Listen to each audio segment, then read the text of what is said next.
One piece chapter 1143 release हो चुका है और इसमें अर्ली स्पॉइलर से भी ज्यादा मसाला है। इस चैप्टर की शुरुआत होती है जहां हम स्कूल का एरिया देखते हैं। बच्चे अभी भी शोर की तरफ जा रहे हैं और सोल उन्हें रोकने की कोशिश कर रहा है। हम पीछे बच्चों के नाइटमेयर को भी देख सकते हैं। सोल बच्चों को आवाज लगाकर जगाने की कोशिश करता है, लेकिन वे कोई प्रतिक्रिया नहीं देते। वह कंफ्यूजन में बोलता है, आखिर यह सफेद कपड़ा क्या है और तुम बच्चे आखिर जा कहां रहे हो? सोल गूगो की बैंडेज को सफेद कपड़ा समझ रहा था। पीछे से रॉबिन चिल्लाती है, सावधान सोल, उस टीचर ने हमें चेतावनी दी थी कि बच्चों को मत छूना। चॉपर पुष्टि करते हुए पूछता है, वही टीचर जो खून से लथपथ था? सोल बोलता है, मुझे पता है, लेकिन ऐसा नहीं लगता कि आसपास कुछ है और हम इन्हें ऐसे ही स्लीप वॉक करने नहीं दे सकते। यह खतरनाक है। यह कहकर सोल अपना हाथ आगे बढ़ाता है और कहता है, आओ इन्हें वापस स्कूल ले चलते हैं। लेकिन जैसे ही वह एक बच्चे को छूने वाला होता है, उसके चारों ओर इनविजिबल थॉर्न्स की बेलें आ जाती है।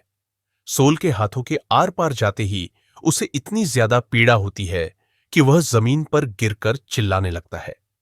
पीछे से रॉबिन घबराकर पूछती है, सोल, क्या हुआ? क्या तुम्हें किसी ने छुरा घोंप दिया?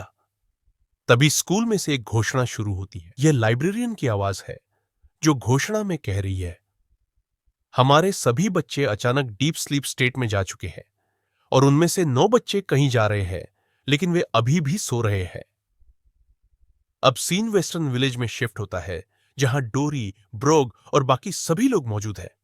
लाइब्रेरियन आगे कहती है, हमें नहीं पता कि यह सब आखिर क्यों हो रहा है। पीछे से लोग चिल्लाते हैं, स्कूल के बच्चे, मेरे बच्चे भी वही हैं। लाइब्रेरियन जारी रखती है, दैत्य जैसे जीव जंगल से बाहर आ रहे हैं। कोई और बोलता है, मॉन्स्टर्स, क्या वे ठीक होंगे? आगे लाइब्रेरियन कहती है, बच्चे 8वीं शाखा की ओर जा रहे हैं। नामी चिल्लाती है, यह सब क्या हो रहा है? ऊपर से आग भी लगी हुई है, क्या वे ठीक रहेंगे? जिम्बे अभी भी उलझन में है कि आखिर वहां क्या हो रहा है। धूर एक जलती हुई जगह को देखकर कहता है, 8वीं शाखा, वहां सब ठीक है ना? जरूर बोलता है, यह भयानक है। मेरी ग्रेट ग्रेट ग्रैंडडॉटर इल्वा भी उधर जा रही है। सभी लोग हैरान होकर पूछते हैं, ग्रेट ग्रेट ग्रैंडडॉटर? लेकिन यह सुनकर वे स्थिति को गंभीर लेने की बजाय हंस रहे होते हैं। सुनामी गुस्से में चिल्लाती है, तुम लोग हद से ज्यादा नशे में हो। ब्रुक, जो खुद बहुत नशे में है, कहता है, तुम्हें ऐसे समय में अपने होश नहीं खोने चाहिए। तभी हम देखते हैं कि जायंट्स के ऊपर से बहुत तेजी से एक नाव जाती है। लोग चिल्लाते हैं, वह क्या था? यह असल में एल्बाफ की फायर फाइटिंग टीम थी, जो आग बुझाने जा रही थी। लेकिन जैसे ही वे वहां पहुंचते हैं, जंगल से एक विशाल कंकाल बाहर निकलता है। वे डरकर चिल्लाते हैं, यह क्या है? इससे पहले कि वे कोई प्रतिक्रिया दे पाते, वह कंकाल उनकी नाव पर हमला कर देता है। अब हमें नाइटमेयर्स के आकार का अंदाजा हो जाता है। नाव काफी बड़ी थी और उसके अंदर कई जायंट्स थे, लेकिन वे सभी कंकाल के सामने छोटे कंकड़ जैसे थे। लोकी का नाइटमेयर इससे भी बड़ा था। इतने सारे जायंट्स को इतनी आसानी से हारते देख बाकी के जायंट्स को विश्वास ही नहीं हो रहा था। अब सीन शिफ्ट होता है होली नाइट्स के पास, जहां वे भोजन कर रहे हैं। सोमर्स हंसते हुए कहता है, क्या तुमने वह देखा? उस जायंट के चेहरे के भाव देखने लायक थे जब उसे कांटे लगे। फिर हमें पूरे रास्ते का नक्शा दिखाया जाता है। गिलिंगम के डेविल फ्रूट के बारे में खुलासा होता है कि उसके पास ड्रैगन ड्रैगन फ्रूट मॉडल किलिन है और उसका टाइटल है ड्रीम मटेरियलाइजिंग मैन। वह अपनी शक्ति से चीजों को सपनों से निकाल सकता है। गिलिंगम कहता है, जब हम ये सब कर लेंगे तो हमें बस होली लैंड लौटना है। लेकिन उसका वाक्य पूरा होने से पहले ही सोमर्स बोल उठता है, ये क्या मजाक है? यह गेम बहुत आसान लग रहा है। अब सीन शिफ्ट होता है लोकी के पास, जहां हजरुल उस पर चिल्ला रहा है। लोकी कहता है, आगे बढ़ो और कुछ करने की कोशिश करो हजरुल, और वह हंसने लगता है। लोकी आगे कहता है, तुम लोग मुझे रोक नहीं सकते। गेड कहती है, हम सन रियल्म में किसी को तुम्हारा शिकार नहीं बनने देंगे। लोकी हाँफते हुए जवाब देता है, शिकार तो होंगे ही, आग फैल रही है। अब तुम फैसला करो, अपने हथियार डाल दो और मुझे जाने दो, या फिर। तभी संजी लूफी से पूछता है, इस दैत्य जैसे जायंट का आखिर क्या मामला है? लेकिन लूफी जवाब देता है, वह घायल है, अगर हमने उसकी मदद नहीं की तो। तभी लोकी एक और हमला करने के लिए तैयार होता है और कहता है, अगर तुम जवाब नहीं दोगे तो। लेकिन तभी हजरुल चिल्लाता है, रुको, हम समझ गए लोकी। लोकी यह सुनकर मुस्कुराता है, लेकिन जोरो हजरुल को सावधान करता है, उसके जाल में मत फंसो। हजरुद्दीन अब जोरो की बात सुनकर अपने डिसीजन पर शक करने लगता है और लूफी बोलता है कि आई गेस अब मेरे पास और कोई चॉइस नहीं है। मैंने प्रॉमिस किया था कि अगर तू कुछ ऐसा करेगा तो फिर मैं तुझे देख लूंगा। पर हजरुद्दीन लूफी को वन करते हुए चिल्लाता है कि वेट स्ट्रॉ हैट, अगर तुम उसके पास गए तो वो तुम्हें कुचल देगा। लोकी बोलता है, सो यह है तेरा जवाब? और वो एक बार फिर रेगनेर को जमीन पर खींच के मारता है और फिर से चारों तरफ लाइटनिंग गिरने लगती है। गिर चिल्लाते हुए बोलते हैं, there is no turning back from a crime like this, just stop. कि बच्चों के बारे में सोच। जोरो लूफी से कहता है, लूफी, क्या तू उसे ऐसे आसानी से जाने देगा? वैसे भी उसके घाव फिर से खुलने वाले हैं। अब लूफी बस गम गम बोलता ही है कि लूकी हंसते हुए कहता है, डैम, आई गेस मैं ये राउंड हार गया। और लूफी बस अपना आर्म अटैक उस पर करता ही है कि लोकी अनकॉन्शियस हो जाता है। यह देखकर हजरुद्दीन और बाकी के जायंट्स को यकीन नहीं हो रहा। सब देख रहे हैं और सबके सामने लोकी बेहोश होकर जमीन पर आ गिरता है। जोरो उसे देखकर बोलता है, वो पहले से ही मौत के दरवाजे पर खड़ा था, उसको सिर्फ खड़े होने में ही अपनी पूरी ताकत लगानी पड़ रही थी। यह अच्छा प्रयास था। मोस्ट प्रॉबेबली उसने प्लान किया था कि वो यहां से भागने के बाद एक सही जगह ढूंढेगा पास आउट होने के लिए। पर मुझे शक है कि वो यह प्लान पूरा कर पाता क्योंकि उसका ब्लड लॉस बहुत हो चुका था।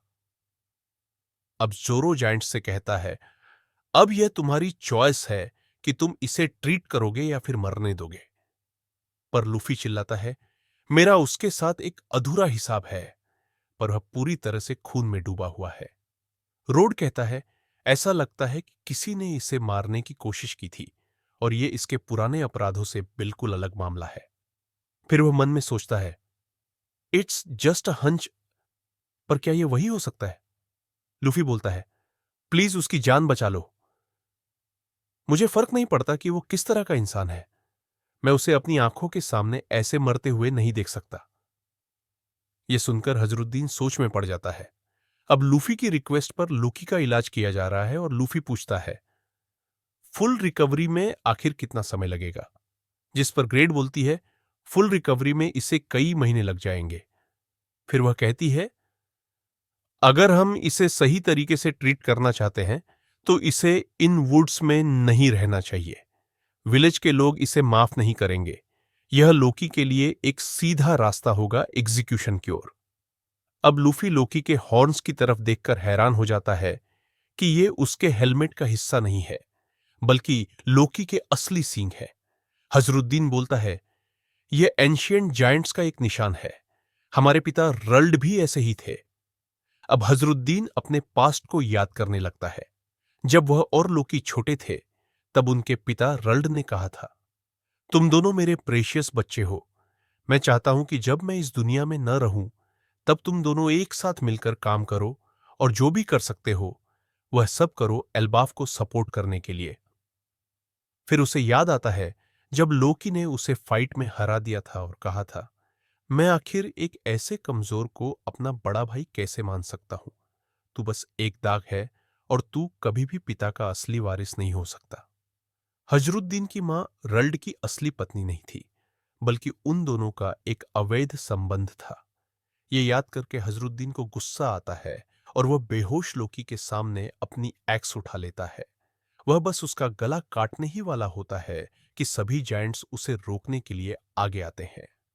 वे हजरुद्दीन को होल्ड करके रखते हैं और हजरुद्दीन बोलता है, मैं इसे कभी माफ नहीं कर सकता।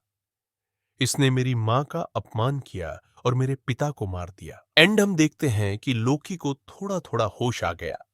वो बोलता है, ये रोते हुए वॉरियर वाली चीजें अब पुरानी हो गई हैं। तू इस पर्सनल ड्रामे में बहुत ज्यादा अंधा हो गया है। You can't even seed forest for the trees.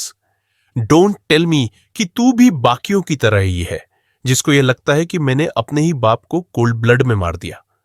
तुझे इस चीज पर सच में तो भरोसा नहीं है ना? यह सुनकर हजरदोस के साथ सभी लोकी की तरफ देखते हैं। यहीं पर चैप्टर खत्म हो जाता है। अब लोकी ने हजरदोस को यह कंफर्म कर लिया है कि उसने अपने फादर को नहीं मारा है, बल्कि उसे फंसाया गया था। To be honest, I completely believe it. पर यहां पर सवाल यह है कि क्या हजरदोस इस चीज को इतनी आसानी से मान लेगा? लोकी की यह बात सुनकर लूफी डेफिनेटली उसकी बात मान लेगा, पर जायंट्स को इस पर भरोसा दिलाना मुश्किल होगा, क्योंकि अकॉर्डिंग टू डेम लोकी जो भी बोलता है वो चीज एक झूठ है। अब जैसा कि हमने देखा है, वहां पर नाइटमेयर्स किसी भी जायंट से भी ज्यादा बड़े हैं, तो शायद अब लॉकी एक्शन में आएगा और उन सभी नाइटमेयर्स से बच्चों को बचाने के लिए लड़ेगा। अब आगे की प्रेडिक्शन यह है कि लोकी उन नाइटमेयर्स को रोकने की कोशिश करेगा, लेकिन गॉड्स नाइट उसे यह करने नहीं देना चाहेंगे। इसके बाद वो लोकी पर डायरेक्ट अटैक करेंगे और इसकी वजह से पूरे एल्बाफ को पता चल जाएगा कि यही लोग शैडोज से सब कुछ कर रहे थे। इसके बाद स्ट्रॉ हेड्स आएंगे और गॉड्स नाइट से लड़ेंगे। During this fight god's knight और लोकी सब कुछ बता देंगे कि एक्चुअल में आखिर हुआ क्या था, इंक्लूडिंग कि लोकी का बाप आखिर कैसे मरा। By the end of this arc या तो स्ट्रॉ हेड्स गॉड्स नाइट को हराकर वापस मरीजवा भेज देंगे, या फिर गॉड्स नाइट खुद ही बिना फुल ऑन फाइट में इंगेज हुए वहां से चले जाएंगे, क्योंकि उनका प्लान अब फेल हो चुका होगा। इसके बाद उनके पास लड़ने का कोई कारण नहीं होगा। इस आर्क के एंड में लोकी को एल्बाफ एक्सेप्ट कर लेगा। इसके बाद लोकी और हजरदोस के साथ एल्बाफ स्ट्रॉ हेड्स के अलाइड नेशंस में शामिल हो जाएगा।